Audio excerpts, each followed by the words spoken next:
Pages of Time by Ron Dubious.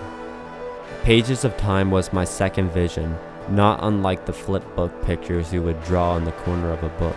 I was brought back to what visually looked like being caught between pages as they were forming in time. The right side of my room slowly structured a solid room. The middle, a comic stretched like on a piece of silly putty.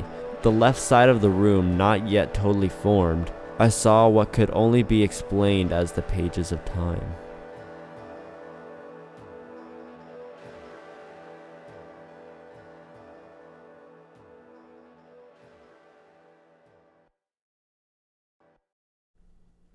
By Under a Stormy Sky. As the trip started to wear off, I remembered this sensation of spinning on a huge wheel. The best way I can describe this feeling is being attached to the end of a pendulum, which is traveling a full 360 degrees, rather than just swinging back and forth. But at the same time, the back and forth existed, but through time. Reality seemed to be overlapping, folding, repeating itself each time the pendulum gravitated. And I was experiencing multiple layers of reality, particularly because at about this time someone was talking to me, an actual person who was there with me, not someone imaginary.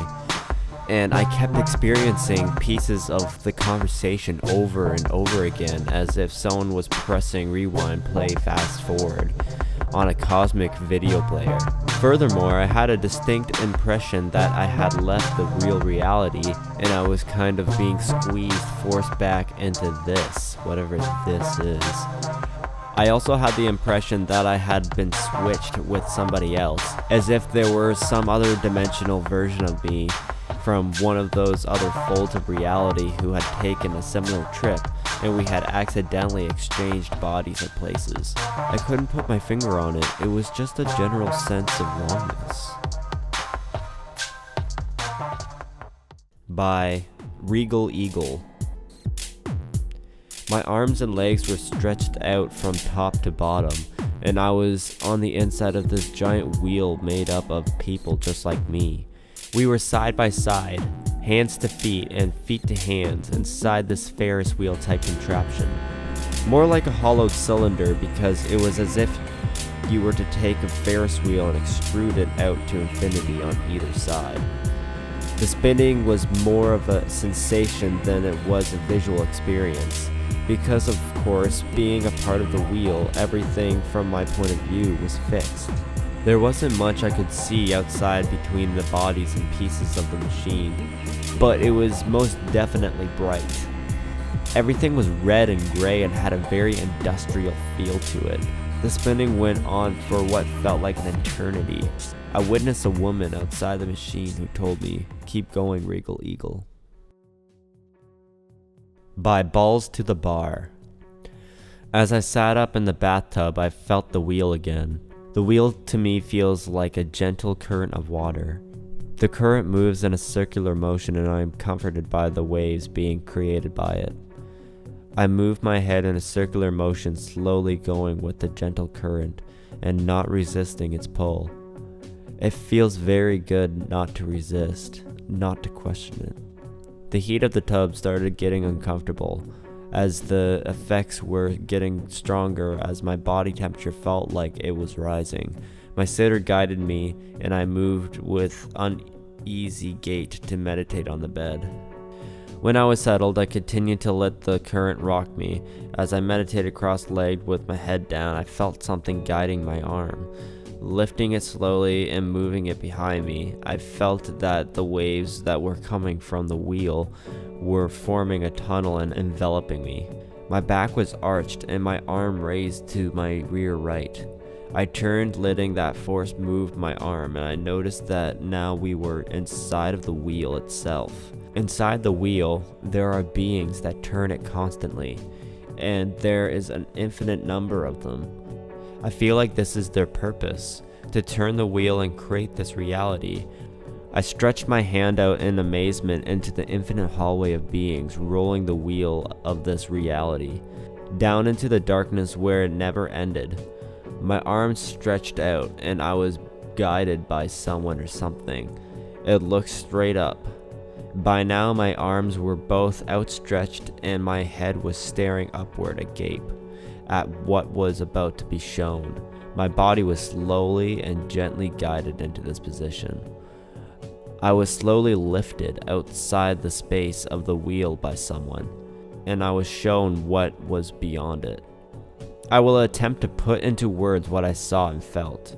Imagine a single star. Now imagine that star is connected to other smaller and larger stars, like a network of neurons. And those are also connected by larger and smaller stars and so on, infinitely, forever.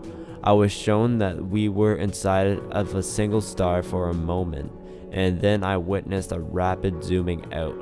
Basically, we comprise an infinite network of star realities, all connected to each other, making up a single grand consciousness. I was shown a glimpse of this to the very limits of what my mortal mind can comprehend. I stared up at the zooming out of connected star realities, and my body asked aloud, "Why do I get to feel this?"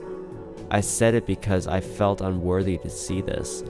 I was witnessing something so grand, so incomprehensibly huge and amazing, and I wondered why, of all people, would be worthy enough to be shown this truth. I felt so honored and so sad that not everyone gets to experience it. I looked at it and looked away and back again. My body was saying like, "What is this?" and "What the fuck?" and "Oh my god."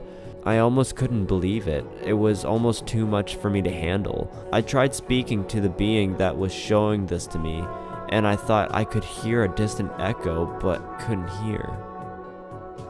I was raised back down, and then we were inside the wheel again. I crashed down on my pillows behind me, tears welling up in my eyes as I tried to comprehend the magnitude of it all. I felt almost hysterical. I wanted to laugh and cry at the same time. After a moment, I said to my sitter what I thought was the best summation of what I just experienced. I said this exact phrase: "We are the brain of God." I didn't mean that we represent the mind of God or anything. I meant that we are literally a living part of God's physical brain, which is never ending. Our bodies, our consciousness, our reality, everything physical and immaterial, are a tiny but significant and essential part of its existence.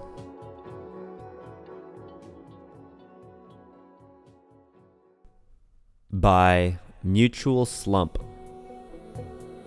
After giggling for a few seconds, my eyes shut instantly. I felt a zipper had just opened through my whole flesh and my spirit was going through an existential grinder. My spirit was falling through endless geometric shapes and didn't feel whole or empty. Most around me was black with bright colorful patterns. I remember being part of a huge wheel. The wheel was split in parts like a gigantic umbrella. I had absolutely no control over what happened. I just knew I had to ride with it. At some point, another thing in the umbrella's part next to mine spoke to me in a way I can't identify. I didn't hear anything, but I knew deep inside it meant Bronchuno. Yeah, probably means nothing, but at the time it hit me and it meant everything. It meant everything was inside of everything, affecting everything. Then I felt like a vacuum was sucking everything I was a part of.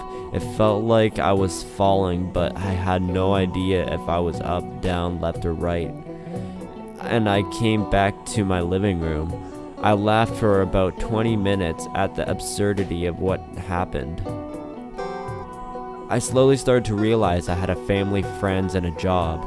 I remembered what music was. Boards of Canada was playing. I felt uncontrollably happy for the following week. Every time I smoke Salvia now, I'm probably at 6 trips now, I shut off all the lights, put on some Tim Hecker, and unzip my earthly existence to visit this strange wheel. It always feels extremely circular, safe, uncontrollable. I love it. Through further experiences, I notice my spirit goes through many layers before coming back to where it was before I smoke. Every layer feels different. as if they were different dimensions or states of being. It's like having a vacation that lasts for years, but when I come back, I've only had my eyes closed for 3 minutes. Salvia and Night Terrors by Ian Farrell. I tried Salvia for the first time last night with a friend. My trip? I was sitting on the bed looking at my desk, and then my room moved to the left of my vision, and it flew to the right, and it kept doing this over and over again, slowly getting faster and faster. As it reached the right each time, it felt like it physically hit my nose, and my nose became sore. All of this made me very uneasy and a little scared.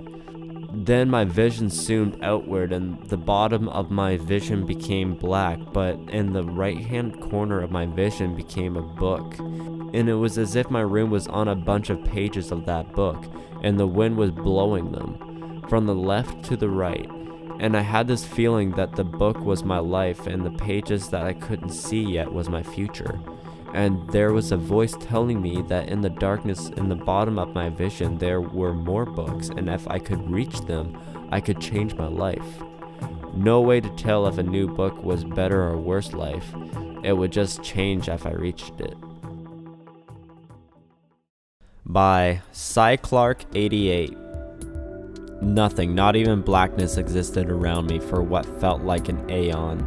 I had the sense that I was in the non-space that was there before the universe expanded into it. This all had taken place in the fraction of a second, but also within a multitude of lives and deaths. Only as a rotary spin had begun, or had always been going on. It was fading in and out with each concussive repetition. I half spoke, half whispered the word, "whoa," aloud. And in that moment, just as I said it, the concept of words seemed absolutely absurd, as if I had said something obscene or out of character. The seemingly introverted reception of my own observation curved in on itself infinitely in that moment. I observed the observation, and then observed that infinitely until it lost all credibility.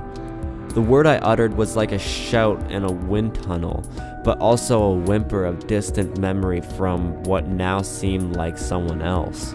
I had heard and said it, observed its pointlessness infinitely, but at the same time became consumed by the notion that I had always been living this suspended moment, repeating this over and over like an overly dwelled on thought, stuck like a broken record. It was all there ever was.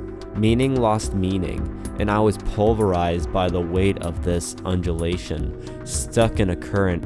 In this solitary suspended moment, I heard and felt reverberating electric banshee noises all around, moving upward like smoke or steam, increasing in pitch. It was like I could see and had always been seeing an archive of everything in my life, and I could pick and choose any memory. I couldn't fix on one thing. With each multiplying repetition, each possible thing to grasp lost its meaning more and more quickly. I was falling through, but falling forward, through multiple layers of distant horizon of what your eyes can only see in just one flash. I became aware of the notion that everything that had ever happened in front of me took place within a geometric, diamond-shaped stage, me being at the more acute lower angle of the diamond, observing the other 3 corners. What was directly in front of me was the central focal point of the diamond, the main actor, if you will, and what was to the left of me in my peripheral vision were the left and right sides of the shape. Every moment of my life had taken place and is still taking place inside the diamond-shaped space somewhere. Yet every moment that had ever happened in my life was now. The feeling of deja vu was so overwhelming, I felt like a voiceless prisoner trapped in the recess of my mind. Everything in front of me that had occurred in this diamond-shaped space felt like it had been a performance by puppet masters, a fakery, and that what I was about to see had already happened or was going to happen. and essentially was just a predetermined, agreed upon idea by someone else who had some plot to deceive me. I truly felt like I was trapped in a corner that was too narrow, but now there was no back of my head, and everything that I couldn't see now simply no longer existed at all, unless I were to look at it. Each repetition of reality that washed over frizzled into my fuzzy periphery and into the darkness behind me, no longer existing.